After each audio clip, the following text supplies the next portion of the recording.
Ayan guys, andito naman ako ngayon sa tindahan ng mga murang bilihin.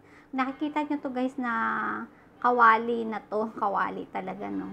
Fry pan. Ito siya guys, maganda siya, mabigat. At saka maganda yung ano niya. Sa tingin ko guys, maganda tong paglutuan ng mga pritong isda, itlog. Yung mga paprito guys, hindi siya didikit sa kawali. Kasi minsan di ba may kawali siya na hindi magandang pagprituhan ng isda. Minsan nagpiprito tayo ng isda, nadudurog siya, hindi siya maganda. Ayan, ito pa oh, maganda rin siya oh, 'di ba? Ayan, kasi ganyan yung mga ginagamit dito ng mga boss ko. Pag nagluluto ako, ganyan yung mga ginagamit ditong kawali. Tapos, ayan, nakikita nyo to. Ito naman, ayan.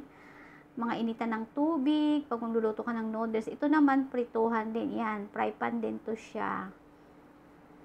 Maganda rin siya, parang marmol oh. Pero ano siya, medyo magaan to siya. Ayan, ayan yung lutuan na electric stove. Eto talaga maganda siya guys, mabigat. Mabigat siya. Tapos ang takip niya bubog. Thanks for watching.